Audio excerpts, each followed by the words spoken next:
Que retenir du réveil prophétique en RDC? Il donne des adresses, des noms, des dates de naissance et de numéros de téléphone. Ce sont les prophètes des assemblées de Dieu, et des églises pentecôtistes de nos jours. En République démocratique du Congo, une nouvelle vague de prophètes fait leur apparition sur la toile religieuse. Cette nouvelle pratique spirituelle et prophétique laisse les hommes sans mots. Après avoir reçu plusieurs questions concernant la manière d'œuvrer de ces nouveaux prophètes, Caleb Lakis se proposait de réaliser des vidéos complètes dans lesquelles il va répondre à toutes ces questions, et éclairer sur les différentes manifestations prophétiques que l'on retrouve aujourd'hui dans les assemblées de Dieu, ainsi que dans les églises pentecôtistes. C'est parti!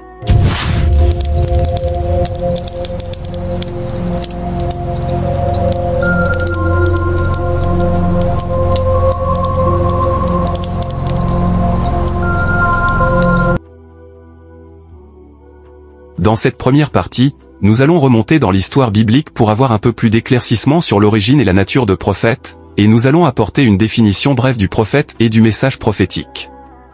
N'oubliez pas de vous abonner et d'activer la petite cloche, ça fait toujours plaisir. Tout d'abord, il est important de noter que l'existence de prophètes ne date pas d'aujourd'hui, mais ces hommes existent depuis la nuit de temps. Dans l'Ancienne Alliance, les hommes prophètes ont marqué l'humanité par leur capacité à défier les lois de la nature, pour apporter un message divin et sacré au peuple de Dieu. Ainsi, les prophètes sont toujours accompagnés par des signes, des prodiges et de miracles qui font d'eux des hommes incompris. Notons premièrement que l'homme fait de chair et de sang aura difficile à comprendre les hommes prophètes. De près ou de loin, il faut beaucoup de prière et beaucoup de maturité spirituelle pour saisir et comprendre les hommes prophètes. Que serait votre avis si vous étiez là lorsque Moïse le prophète a fendu la mer Rouge en deux? L'aurez-vous appelé prophète ou magicien? Comment allez-vous réagir si vous étiez là lorsque Jésus-Christ le prophète de Galilée a multiplié les pains et les poissons? Seriez-vous du nombre de ceux qui allaient croire qu'il est un véritable prophète de Dieu? Que dirons-nous du prophète Osée qui alla épouser Gomé la prostituée? Ou encore même du prophète Moïse qui alla épouser une païenne? Ma prière est qu'après cette série de vidéos, que vos cœurs se tranquillisent et qu'aucun chrétien ne joue le rôle de juge envers la nouvelle vague de prophètes qui se lève aujourd'hui en République démocratique du Congo. Il est écrit: lorsqu'il y aura un homme qui se dit spirituel ou prophète, c'est par des visions que moi l'Éternel je me révélerai à lui.